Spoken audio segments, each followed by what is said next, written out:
दोस्तों नमस्कार, सार्थक एजुकेशनल इंस्टीट्यूट में आपका स्वागत है।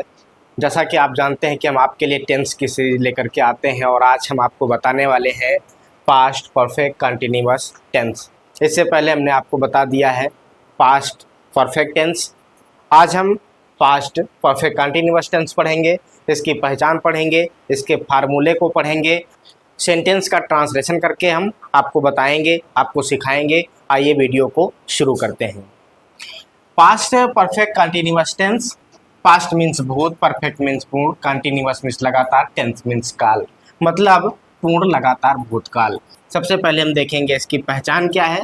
इन वाक्यों के अंत में रहा था, रही थी, रहे थे, रही थी ऐसे शब्द आएंगे तथा बीते हुए समय में कार्य जारी रहना पाया जाता है, वह कार्य के होने का समय भी दिया जाता है। मतलब कि पास्ट परफेक्ट कंटिन्यूअस टेंस ऐसे टेंस होते हैं जिसमें आपको मिलेगा कि रहा था, रही थी, रहे थे, रही थी, ये शब्द वाक्य के अंत में आएंगे। हिंदी के वाक्यों के अंत में ये शब्द लगे होंगे और बीते हुए समय में कार्य का जारी रहना पाया जाएगा तथा कार्य कब से प्रारंभ हुआ है, कोई काम कब से हो रहा है, उसका समय भी दिया जाता है। जैसे मैं 2 घंटे से पढ़ा रहा था, सीता 2 घंटे से खाना बना रही थी, किसान सुबह से खेत में हल चला रहे थे, वह मुंबई में कई वर्षों से रह रहा था। तो इस तरह से समय भी दिया जाता है कार्य करने का।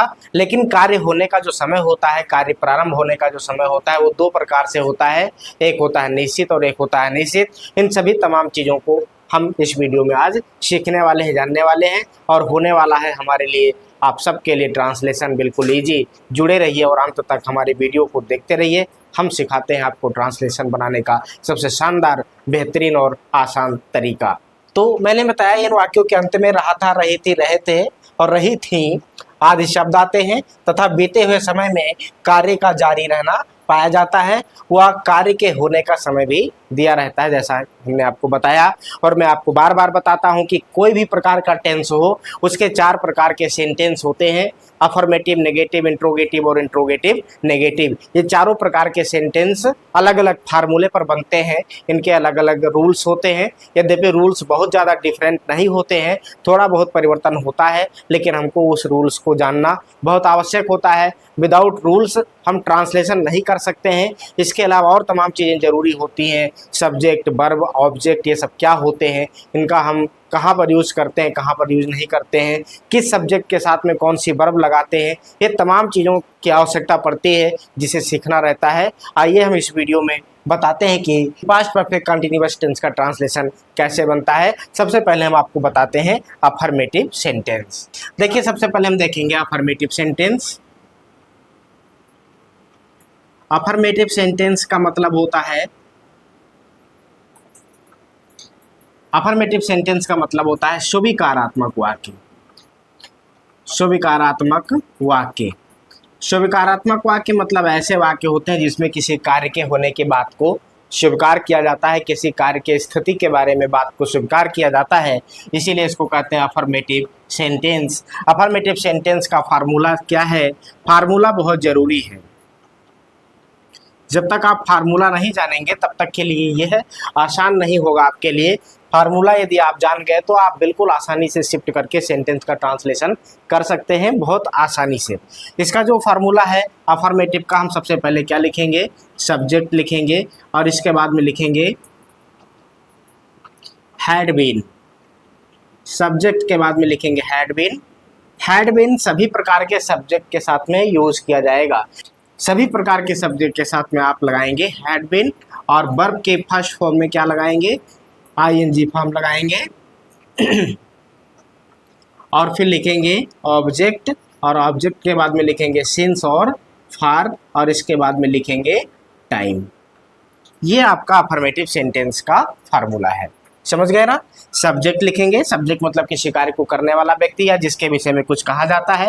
हैड बीन लगाएंगे हम सभी प्रकार के सब्जेक्ट के साथ में और वर्ब के फर्स्ट फॉर्म सबके साथ लगाएंगे, आईएनजी फॉर्म भी उसमें जुड़ेगा। फिर ऑब्जेक्ट लिखेंगे, फिर निश्चित समय के लिए सिंस लगाएंगे और अनिश्चित समय के लिए फॉर लगाएंगे और लिखेंगे टाइम, जैसा कि हमने अभी आपको बताया कि कार्य के होने का टाइम भी दिया जाता है। ओके, तो आइए हम एक एग्जाम्पल के माध्यम से इसको समझ लेते हैं।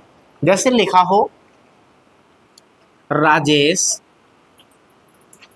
1 घंटे से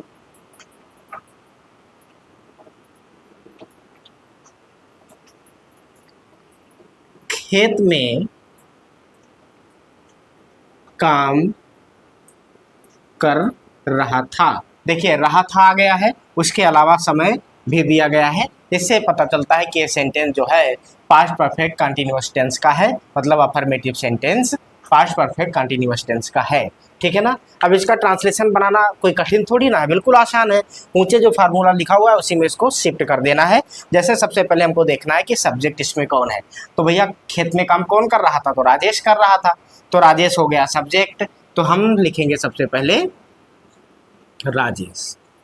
ओके, फिर हैड बीन लगाएंगे सबके साथ में, हैड बीन। सब्जेक्ट कोई भी हो हैड बीन लगाएंगे। अब है वर्ब की फर्स्ट फॉर्म है आईएनजी फॉर्म, तो क्या कर रहा था, काम कर रहा था, तो काम का क्या लिखेंगे, वर्क लिखेंगे, और इसमें लिखेंगे ING form. Rajesh had been working, अब लिखेंगे ऑब्जेक्ट, कहाँ कर रहा था, इन द फील्ड, फील्ड खेत में काम कर रहा था।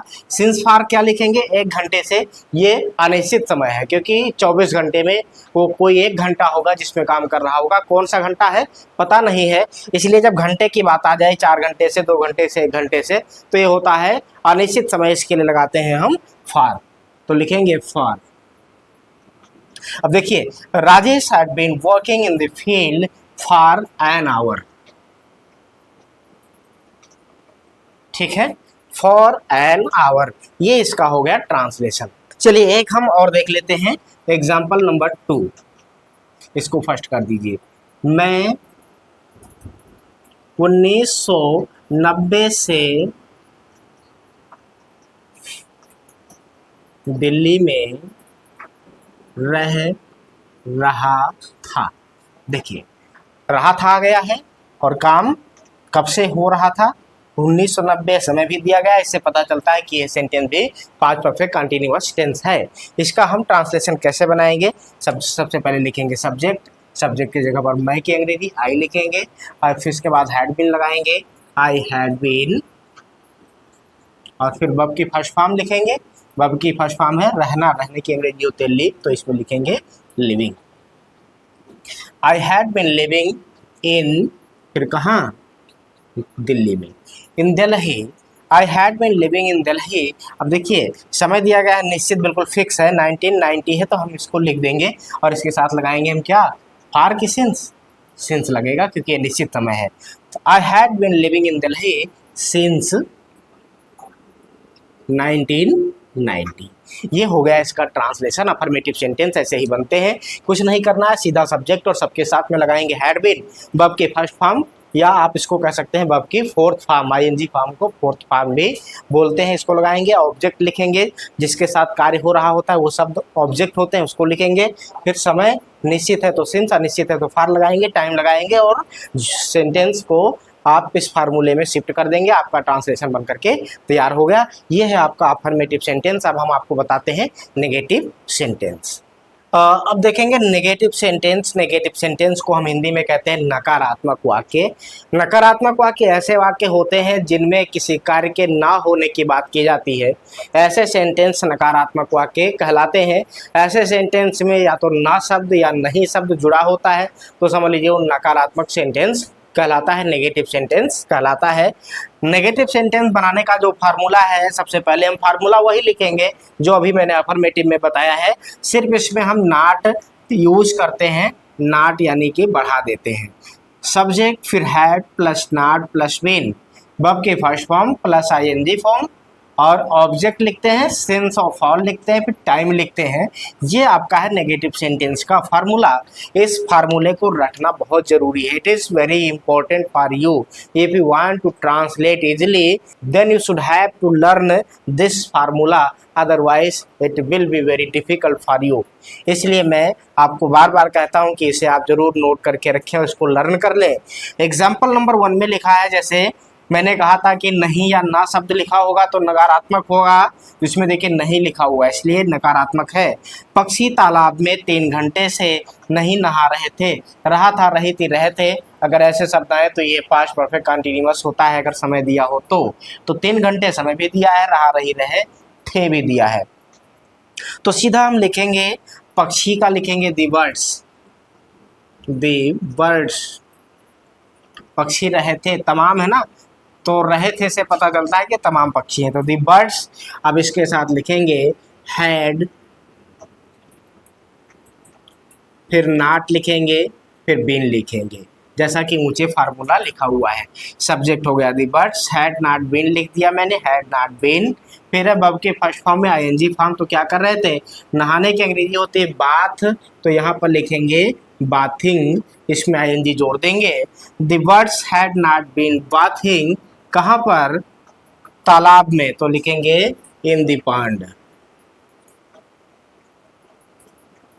अब क्या है, समय लिखना है, वर्ब के फर्स्ट फॉर्म में आईएनजी हो गया ना, बाथिंग, ऑब्जेक्ट हो गया इन द पॉन्ड, सिंस फॉर्म में लिखेंगे कितना है, 3 घंटे, तो यह है अनिश्चित समय, अनिश्चित समय के लिए लगाते हैं हम फार, तो फार लिखेंगे और 3 आवर लिख देंगे, 3 hours. The birds had not been bathing in the pond for 3 hours. ये हो गया आपका इसका ट्रांसलेशन। और एक और सेंटेंस नीचे लिखा है कि वह सब सुबह से पहाड़ी पर नहीं चढ़ रहे थे, तो सीधा मतलब वह सब का इंग्लिश दे बनाएंगे, सुबह से लिखेंगे तो मॉर्निंग लिखेंगे, पहाड़ी की इंग्लिश हिल होती है, चढ़ने की अंग्रेजी क्लाइंब होती है, क्लाइंबिंग लिख देंगे। तो ये जो है सेंटेंस हम इस फार्मूले में शिफ्ट करते हैं, वह सब की इंग्लिश हम लिखेंगे दे। अब दे के साथ क्या लिखेंगे, हैड नॉट बीन लिखेंगे, तो हैड नॉट बीन सबके साथ लगेगा। द हैड नॉट बीन, अब है वर्ब के फर्स्ट फॉर्म में एनजी फॉर्म, तो बताइए वर्ब इसमें क्या है, चढ़ने का काम हो रहा है, तो चढ़ने की अंग्रेजी होती है क्लाइंब, और इसमें जोड़ देंगे ING form. They had not been climbing, कहाँ पर, पहाड़ी पर, तो on the hill, on the hill, on the hill, कब से, सुबह से, तो सिंस लिखेंगे, सिंस मॉर्निंग, क्योंकि मॉर्निंग एक दिन में एक ही बार होता है इसलिए निश्चित है, तो हम लिखेंगे मॉर्निंग।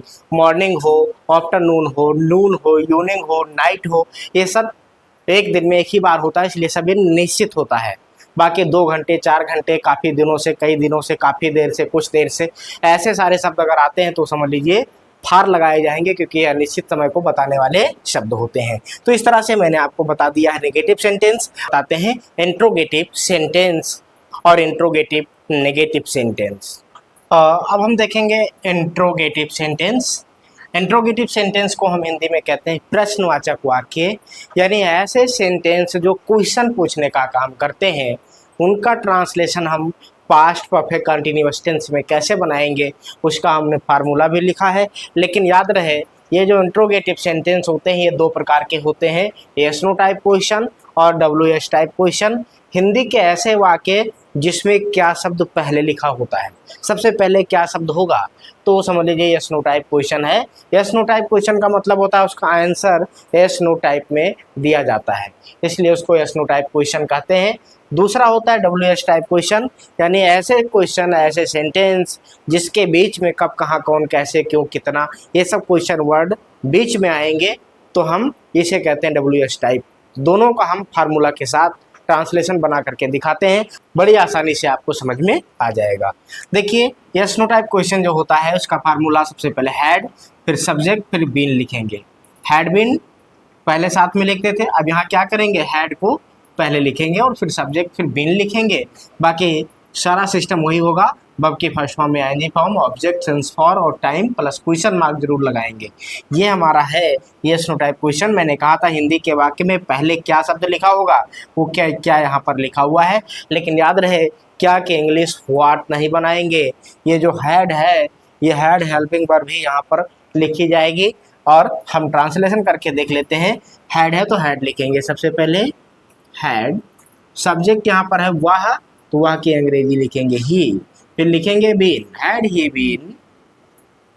वर्ब के फर्स्ट फॉर्म में आईएनजी फॉर्म। अब यहाँ पर काम कौन सा हो रहा है, घूमने का, तो घूमने की अंग्रेजी क्या होती है, वॉक, और इसमें लगा देंगे आईएनजी फॉर्म, वॉकिंग हो गया। हैड ही बीन वॉकिंग, अब कहाँ, ऑब्जेक्ट, कहाँ पर, सड़क पर, तो on the road, on the road. On the road. अब लिखा है सिंस फॉर, क्या लिखेंगे 4 बजे से, तो ये फिक्स टाइम है तो इसके लिए लिखेंगे सिंस। फिर क्या लिखेंगे 4 o'clock question mark. Had he been walking on the road since 4 o'clock, क्या वो 4 बजे से सड़क पर घूम रहा था। ये हो गया आपका यस नो टाइप क्वेश्चन और उसका ये ट्रांसलेशन। दूसरा WH टाइप क्वेश्चन, मैंने कहा था क्वेश्चन वर्ड इसमें पहले आएंगे और हिंदी के वाक्यों में कब कहाँ कौन कैसे बीच में लगा होता है, तो उसकी अंग्रेजी हम सबसे पहले लिखेंगे। तो हम सेंटेंस देखते हैं, वो कई वर्षों से यहाँ क्यों आ रहा था, तो हम सीधा सीधा सबसे पहले क्यों की अंग्रेजी वाई बनाएंगे। ओके, हम लिखेंगे हैड। फिर लिखेंगे सब्जेक्ट, तो सब्जेक्ट कौन है, वह है, वह की अंग्रेजी लिखेंगे ही। अगर मेल है तो ही, फीमेल है तो सी। वाई हैड ही बीन लिखेंगे, क्या लिखेंगे बीन। वर्ब के फर्स्ट फॉर्म में आएंगे फॉर्म, तो इसमें वर्ब क्या है आना, तो आने की अंग्रेजी क्या होती है कम, तो कम में आईएनजी लगा देंगे, हो जाएगा कमिंग।